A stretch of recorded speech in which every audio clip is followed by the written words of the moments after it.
En fin, ¿qué papel jugó Julio Luis? El papel de Luján Molins,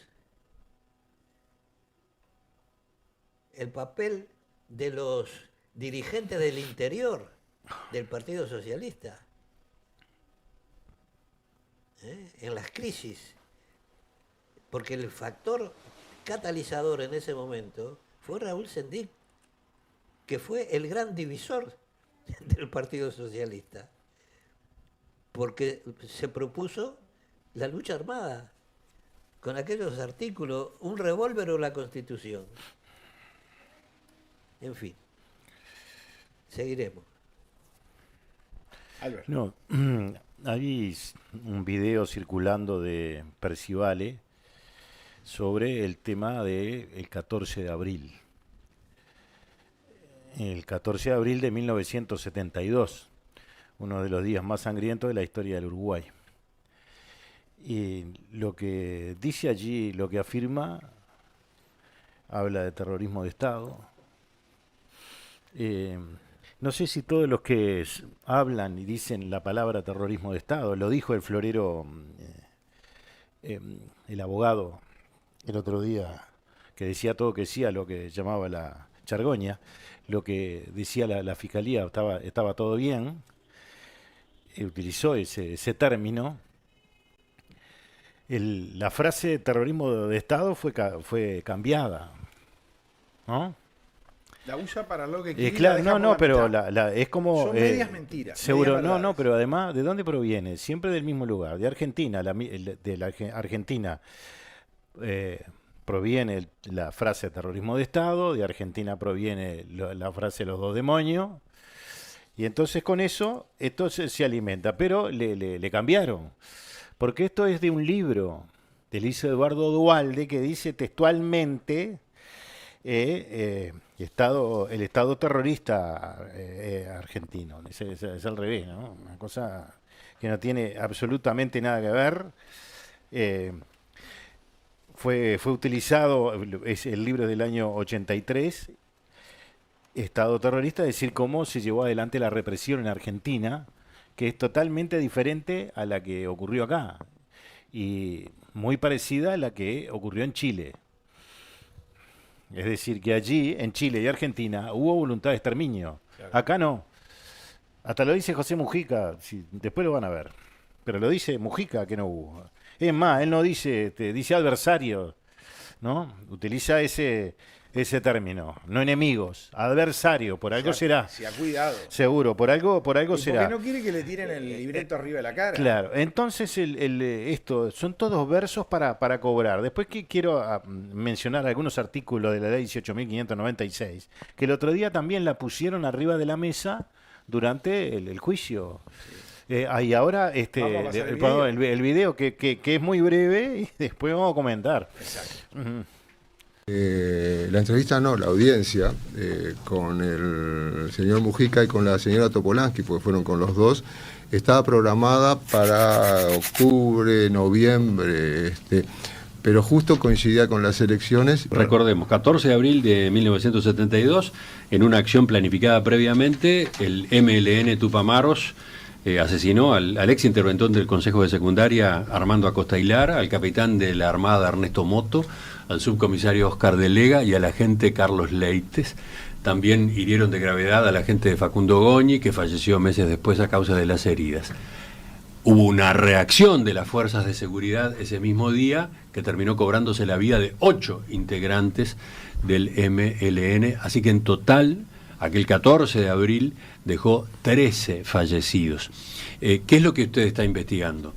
Sí, acá hay que aclarar bien las cosas, porque nuestra competencia es crímenes de lesa humanidad.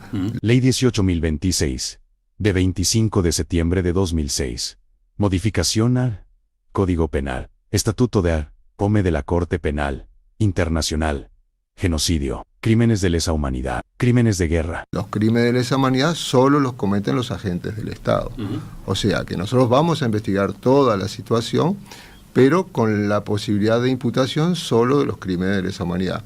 Estatuto de Roma de la Corte Penal Internacional. Artículo 24. nadie será penalmente responsable de conformidad con el presente estatuto por una conducta anterior a su entrada en vigor, el 1 de julio de 2002. Porque lo que hayan cometido los integrantes del MLN no es nuestra competencia y además ya fueron juzgados. El que tiene que ver, porque está hablando de los crímenes de los militares, de los cuales él acusa que fueron cometidos antes de la entrada en vigor del tratado. Lo que pasa es que acá hay un tema, es como dijo Álvaro. Esto trabaja para la tribuna, ¿correcto? Por plata.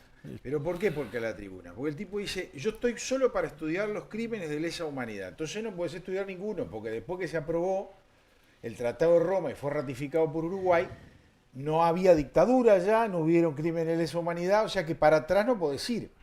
Él no mete un solo caso por crimen de lesa humanidad. Él hace por homicidio simple y sencillo, por secuestro, por desaparición forzada, que no tiene nada que ver con lo que dice el Tratado de Roma. Pero ¿cómo lo logran hacer? Porque ellos corrieron los plazos de vencimiento, entre comillas, de los delitos. O sea, los delitos tienen periodos de vigencia hasta qué tiempo vos lo podés juzgar. Y se habían vencido todos, pero en determinado momento dijeron no, pero cuando salimos del 85 para adelante... Igual no le daba el tiempo. No igual, le daba, entonces era una inventaron democracia otra tutelada. cosa. Como era una democracia tutelada, el Parlamento decidió extenderlos. Pero en la democracia tutelada tenían parlamento, tenían legisladores de todos los partidos y cobraban sueldo.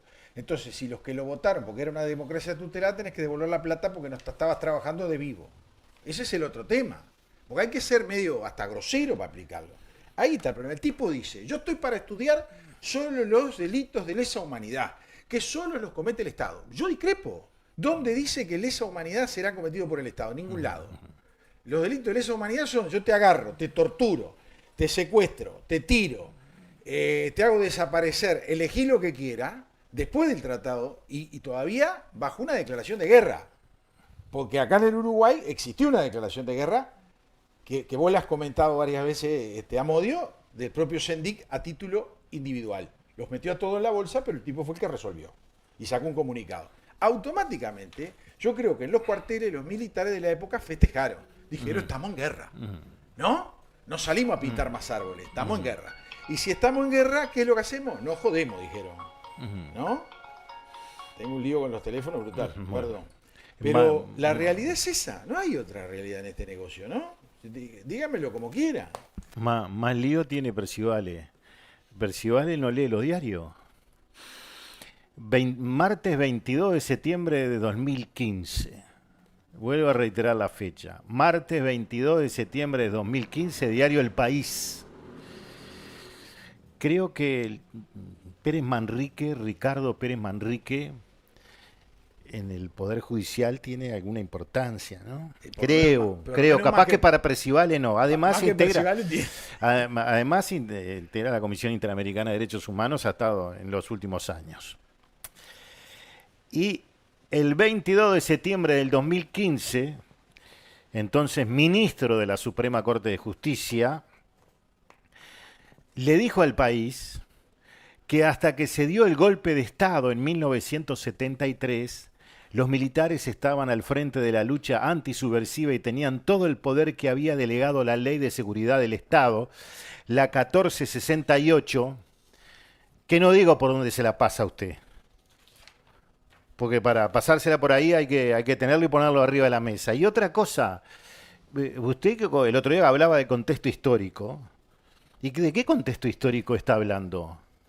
Usted sabe lo que pasó, 5 de mañana y 8 más en el resto del día. 13 uruguayos que no estaban jugando. Había un lío bastante grande, ¿no? Y este personaje saca del contexto crítico que no sabe que en la noche Julio Marenales Sáenz y Mauricio Rosenkopf se entrevistaron con Wilson Ferreira Aldunate el mismo 14 de abril y que no participó Eleuterio Fernández Huidobro porque fue detenido en horas de la tarde Eso no lo sabe Percival, eso no lo pone en el contexto crítico. Y tampoco dice que el que planificó y llevó a los 2 miembros del MLN fue Héctor Gutiérrez Ruiz. No mienta más, Percival, no mienta más. Lo que a mí me sigue llamando la atención es que cómo el Poder Judicial puede dejar pasando estas cosas. Porque esta declaración que hace alguien que se destacó y mucho dentro del Poder Judicial, muy respetado, por lo menos varias veces que pude hablar con el doctor Pérez Manrique, me di cuenta que estaba muy lejos de lo que hace Percival. Entonces, la verdad que no entiendo cómo este señor puede seguir en ese lugar. Va, señor, fiscales hay muchos, señores pocos, ¿no? No entiendo al Poder Judicial, no entiendo al sistema político, no entiendo a los gobiernos que lo dejaron ahí, porque este personaje es un peligro institucional por lo que está haciendo. Porque si algún día, como decía Mujica, la torta se va a dar vuelta, la tortilla se va a dar vuelta, y si se da vuelta la tortilla, y vamos a tener que pagar más juicios que Cardama, ¿no?